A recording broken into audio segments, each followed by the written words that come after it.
following program may contain traces of irony, sarcasm, satire, parody, mockery, banter, caricature, and nuts. The opinions expressed are almost certainly not shared by self-appointed officious dictatorial wowsers. If you are dangerously irony deficient or allergic to mockery of the self-important and corrupt, then get a life. Yes, ladies and gentlemen, welcome back to another episode of Environmental as Anything, the place where we get a life, or at least we stand up for the life here on our Mother Earth, and all throughout the universe, for that matter, wherever it may be found, which, at this point, obviously, still just here on Mother Earth.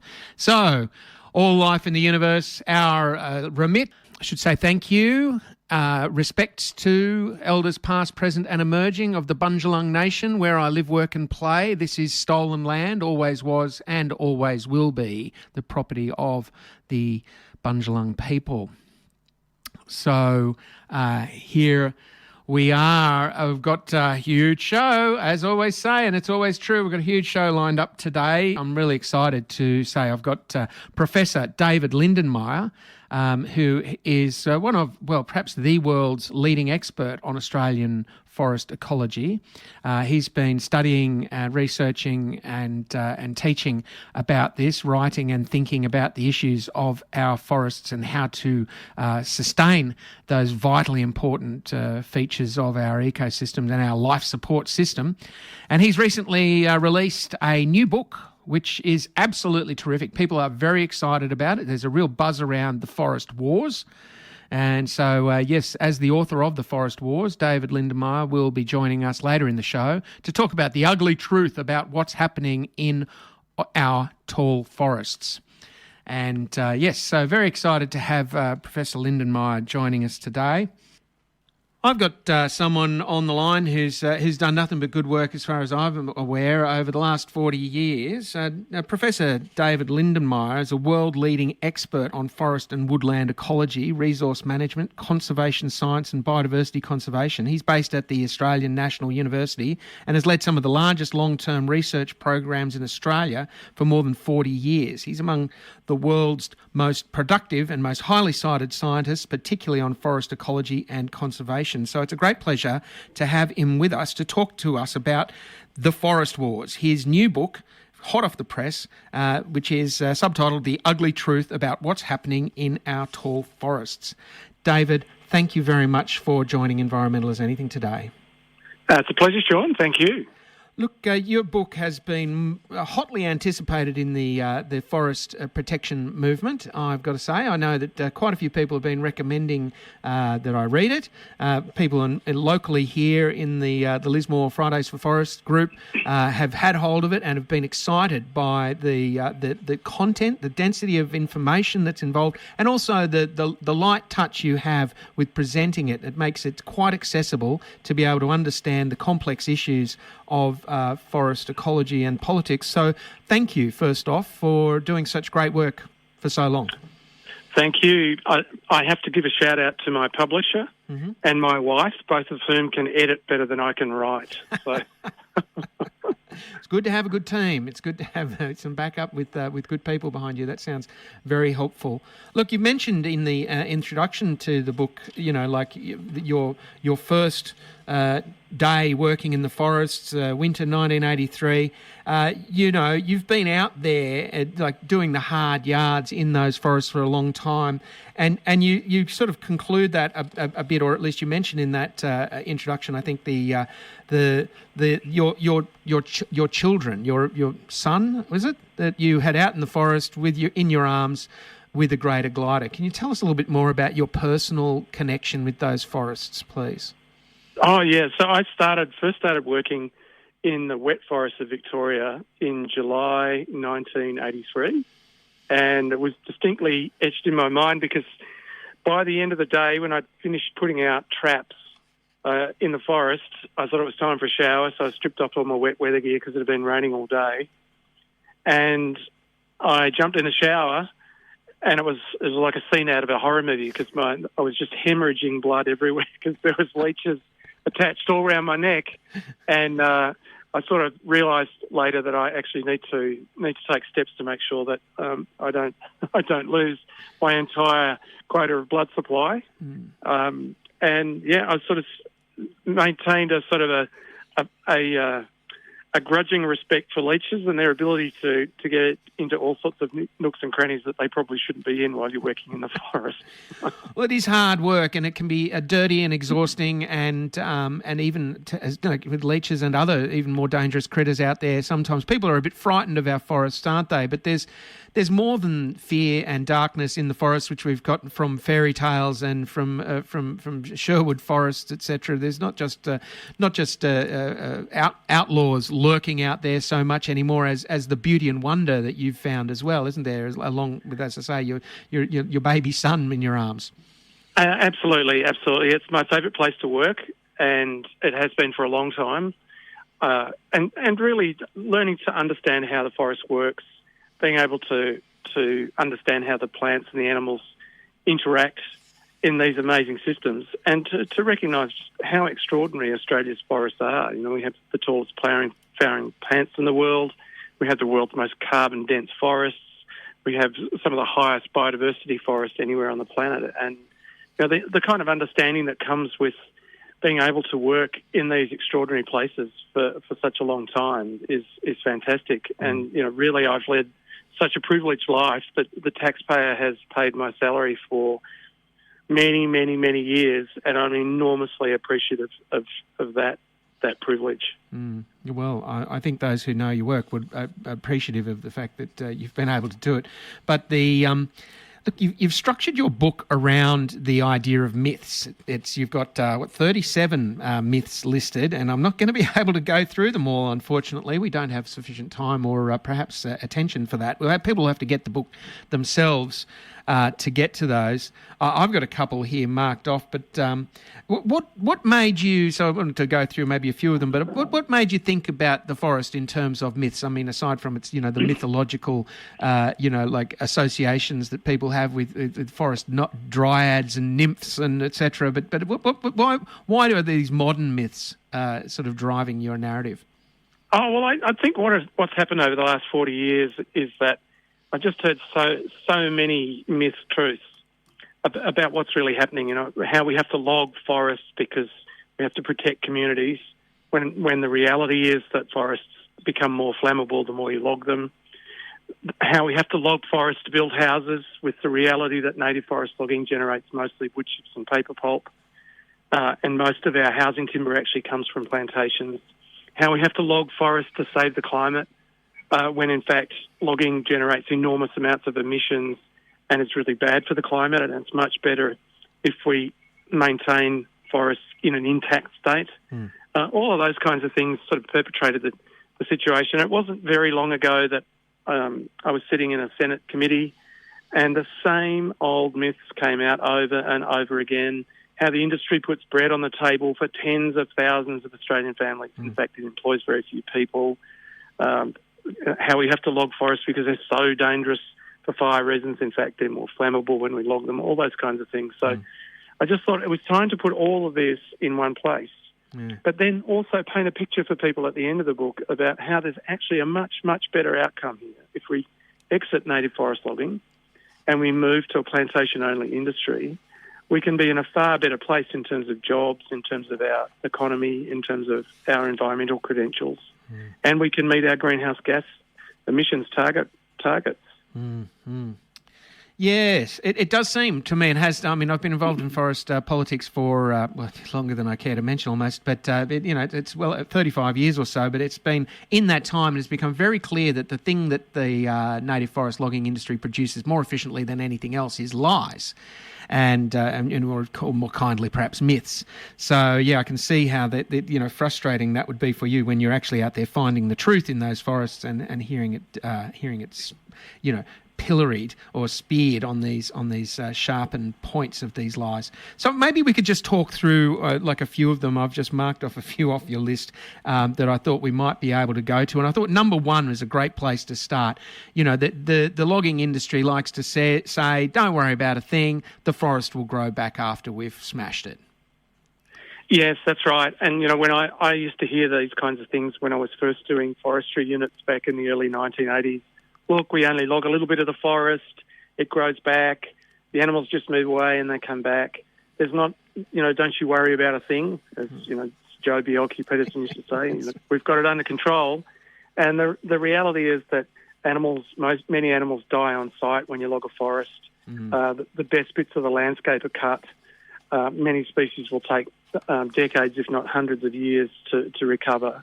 So the impacts are really quite profound, and they're very long-lasting and over very large scales. And so this idea that it's benign, we only log a small bit of the landscape in any given year, actually doesn't add up. It's a real myth. It's a true lie once you start to put it together. And the data, the scientific evidence shows that quite comprehensively. Yeah, I mean, like just going for a walk in the forest, as I say, I'm no scientist, but I can walk through the forest and use my eyes. And I've noticed in talking to people about forests that they refer to regrowth, thinned out and depleted and clearly, stunted forests as young forests. They tend to assume that, this is because it's young and it will grow back, according to the myth. But I've taken to saying to people, no, these are ancient forests that have been made forced to regress into this stunted state by the treatment they've received. It's not just some sort of natural state that they're in. It's actually a state of collapse. That's right. What we often see is that log forests are highly simplified, so they're missing the important elements like large old trees, wet mesic understories with tree ferns and other plants, including rainforest plants. The structure of the forest has changed quite dramatically. The soils are quite depleted in key elements such as carbon, ammonium, boron, other kinds of things. So there are some fundamental changes from the soils to the trees, the understories to the animals. And really I thought it was very important in the book to indicate to people that, these are comprehensive changes. And in many cases, certainly for some of the mammals, they actually die on site. They don't pack up and leave and move elsewhere. They actually die, and it's also an animal welfare issue. Absolutely, and people are a bit reluctant to even face that horror that's really going on out there. But it's interesting to hear you putting it so clearly. The forestry departments do proper pre-logging surveys for animals. That's a commonplace misunderstanding, isn't it? It's well established myth. Oh, absolutely. This has been revealed, for example, in court cases in Victoria, but also more recently in New South Wales. There were surveys done for greater gliders, which is a nocturnal animal, but they were daytime surveys and no individuals were seen. Well, of course, they're in the few remaining hollow trees that are in the landscape. If you don't look properly, you don't find. Doing surveys for swift parrots in December when they're in Tasmania, but they didn't turn up in New South Wales. Gosh. What a surprise. What could possibly go wrong? And I think this is part and parcel of the deeper systemic problems in the industry, is that the industry is not economically viable, which means that there has to be corners cut. And some of the corners that are cut are the ones around doing proper pre-logging surveys, which means that places are being logged now that shouldn't be because of their high conservation value. Yep. And then, of course, the timber issue. People think of forest products as basically exclusively, in most people's minds, they think first and foremost about wood. And so most wood cut in logging coops gets milled for sawn timber is a commonplace myth that people think that, and that it's used for building houses and that it's all very productive and important and essential to our well-being and comfort. What have you got to say about all that? Well, the sad reality is that the vast majority of native forest logging generates wood chips and paper pulp in most states. And it's been that way for a very, very long time. At the time that the industry supposedly closed in Victoria, 88% of all sawn timber that makes floorboards, roof trusses, furniture, those kinds of products was already coming from plantations. It was the same in New South Wales. And the reality is that the vast majority of wood is going to wood chips and paper pulp. So these are very high volume, very low value timber products. And it's one of the reasons, again, why the industry simply is not economically viable, and it cannot survive without being propped up with massive subsidies from government. So in New South Wales, in 2019-20, the Forestry Corporation was handed, the best part of $250 million worth of subsidies from the taxpayer, and it still made a loss of nearly $30 million. And this is a story that's replicated in Tasmania, Western Australia, Victoria, over and over again. And so the taxpayer is essentially having to pay for the quote-unquote privilege of having their forest cut down to employ precious few people. Yeah, your book's very clear about this. It's actually quite eye-opening. It's only been recently, as I say, I've been at it for decades, but I've just recently worked out, or I've come to understand the fact that 60% of the trees that are actually cut down in the forest are left as debris, as piles of. I mean, I've seen those piles and I've never really known, but it's over. It's 60% or more of the actual biomass is left behind in the forest, and only 40% is ever even taken out of the forest as logs. It's a staggering level of waste, isn't it?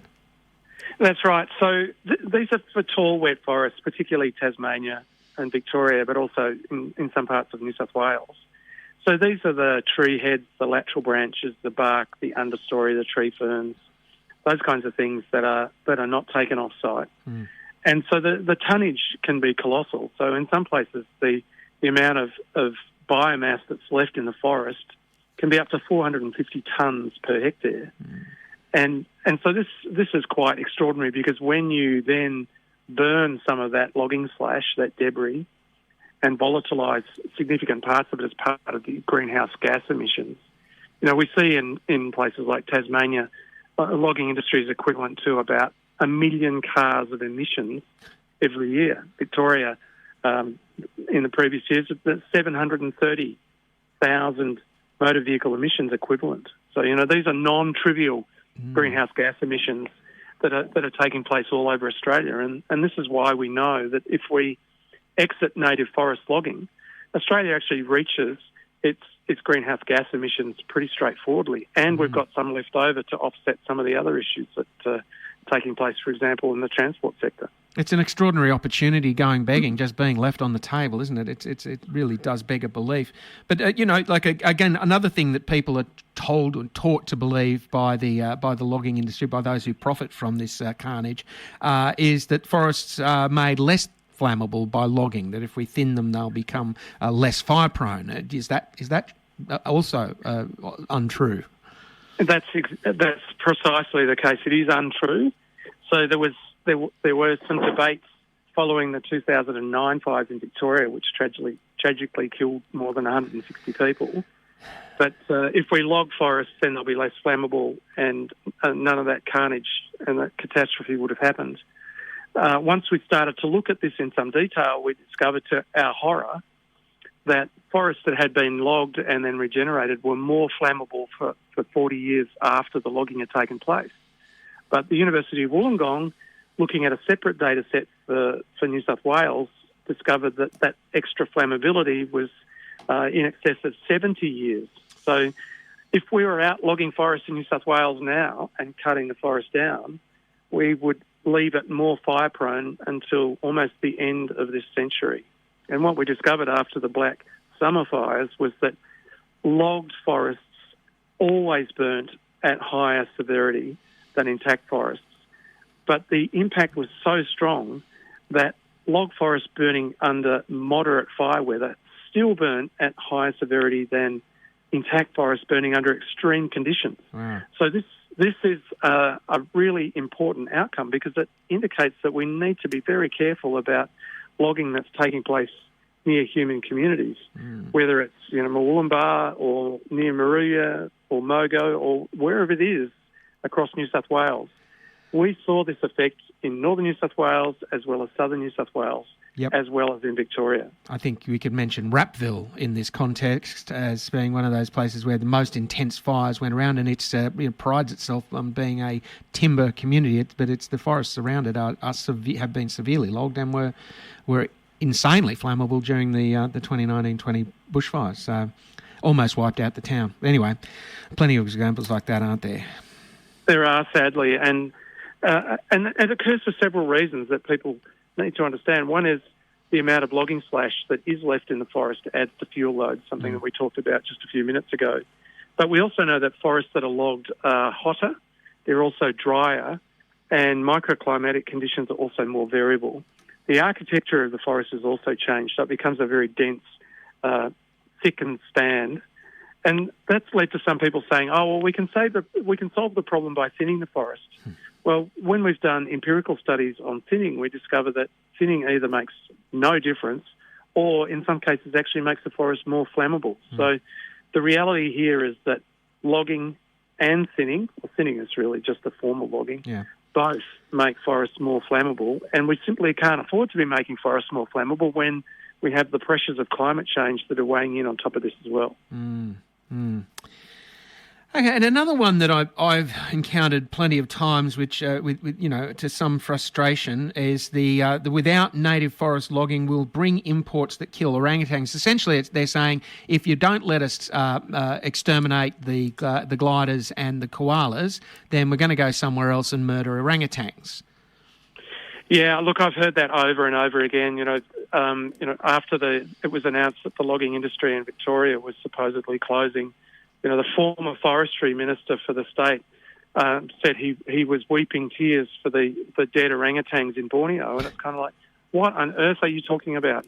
This is absolutely ridiculous. You already know that 90% of your industry is already wood chips and paper pulp, so we're not going to be importing that kind of material from Asia.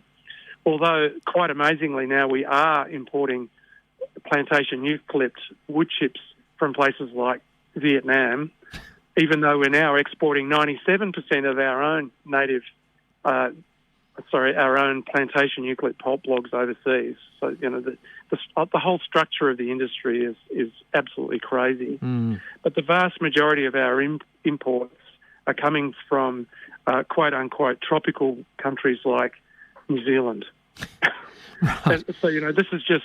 And all you need to do is spend literally no more than about 5 minutes looking at the federal government's data sets, and you see where are the imports coming from and what are we exporting. So in a state like Victoria grew 3.5 million tonnes of plantation eucalypt pulp logs, and then it exported 2.5 million tonnes. So 3/4 of it got sent off to Asia, and in many cases we were buying back paper and packaging materials from Japan and China. It's just absolute insanity. And the reality is that Australia needs to have a wood reserve, a plantation wood reserve, so that we can maintain some of this timber in the country and process it in Australia for Australian jobs and Australian products. And as for the orangutan population of New Zealand, I think they're probably safe from the logging industry there anyway. Well, I think the important thing to recognise is that in many cases our own Australian native forest logging operations are not well regulated. But even over and above that, there are fewer swift parrots in Australia than there are orangutans in Borneo. Doesn't mean that I'm not concerned about ensuring that we conserve orangutans. Absolutely, we need to do that. But for God's sake, we need to look at it in our own backyard and what's happening to animals like swift parrots, what's happening to animals like greater gliders, and do the right thing by our own biodiversity. And the reality is that we don't need to be logging native forests in Australia anymore. We can get everything we need from plantations. Look, another great hoary old chestnut is the best way to tackle climate change is to cut down forests and regrow them. Oh gosh, the number of times I've had to face that ridiculousness. What's happening here is that people are failing to understand the difference between a stock and a flow. So we know that young forests grow quickly and they store carbon as they grow quickly. But the young forests store long-term a lot less carbon than old forests. So when we log forests, we generate lots and lots of emissions.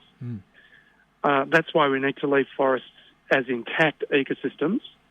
And we also know that we generate a lot less carbon emissions when we extract our wood from plantations than we do from native forests, particularly given the amount of logging debris that's created from logging operations in native forests versus what happens in plantations. So long-term carbon storage is always significantly greater in intact forests than it is in logged and regenerated forests. And that's been shown over and over again. And I think it's been deliberately misinterpreted by industry players. This is especially important when you think about what most native forest logging is doing, and that's creating wood chips and paper pulp, box liners and packaging, which by and large has a very short time in the carbon life cycle before it goes to landfill and starts generating extra emissions. Yeah, well, so that sort of puts that to bed. What about the last one I think on your list was particularly apposite. The politicians keep their promises about preserving forests. That's a great myth. I like it. Yes, it is. And somebody else said the other day I should have had a 38 myth, which were trust us, we're from the government. Yeah, that's right. And I've been party to these kinds of things. In 2014, a former state minister for the environment said that they were going to declare a Great Forest National Park in Victoria. It was going to happen. Here we are, almost 10 years later, and nothing's happened. And we're seeing exactly the same kinds of stalling tactics from the Minns government in New South Wales about kicking the notion of a great koala national park into the long grass.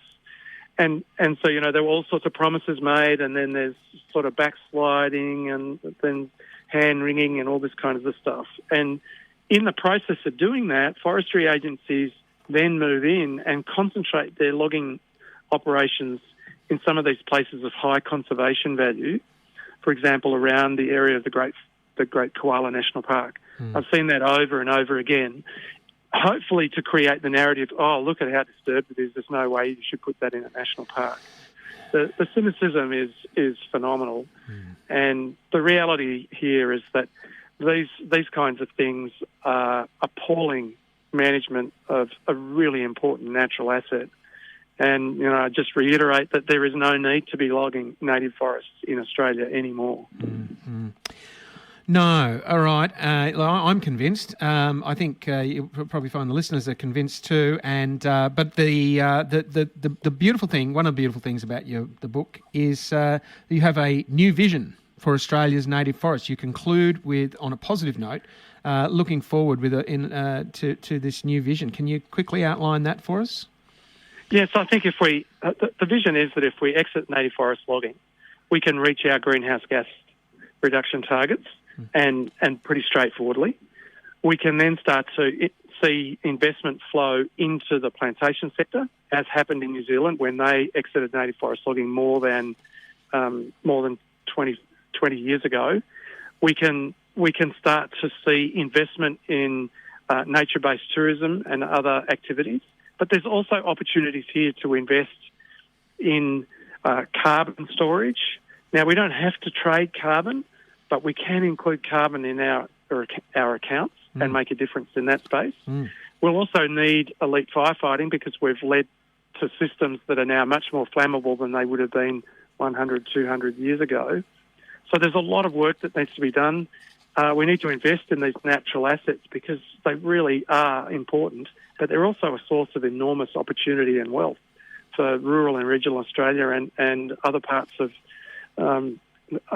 Australia. So there's enormous opportunities here for work, for regional renewal, for meeting our climate change targets, for meeting our biodiversity conservation targets, but also meeting our reserve targets. The federal government has said there'll be no more extinctions.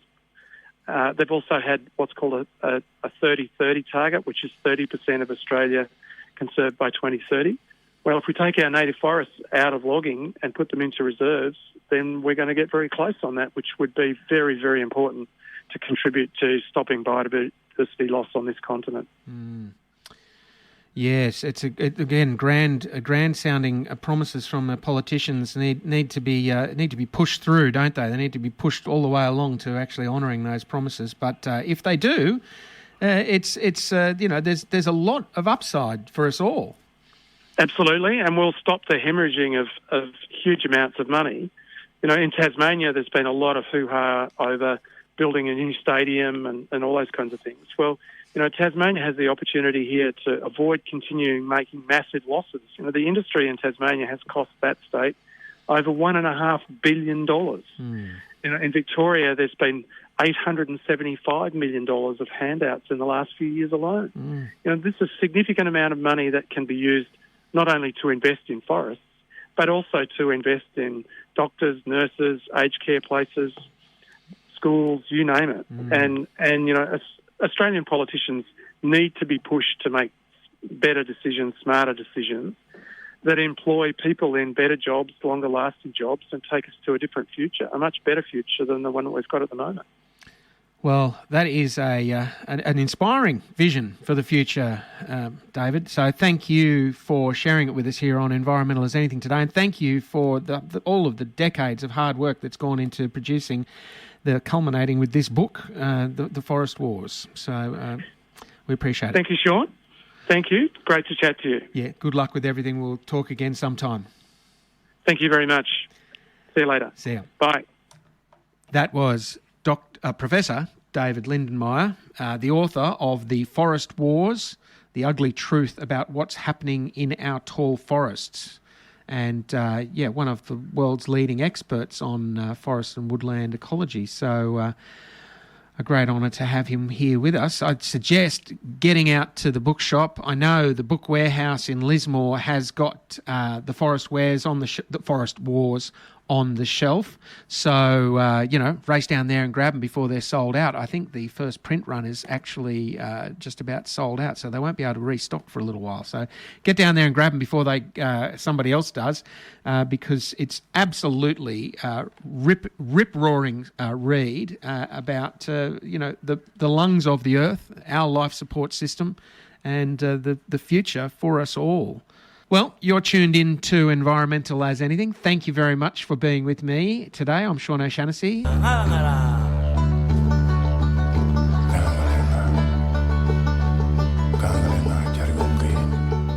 Thank you for tuning in to another episode of the Environmental as Anything podcast. I'll be bringing them to you as regularly as I can. If you'd like to tune into more of this kind of material, there's plenty of episodes available. You can subscribe to our podcast, and while you're there, you might as well rate it and help spread the word by sharing it on social media if you can.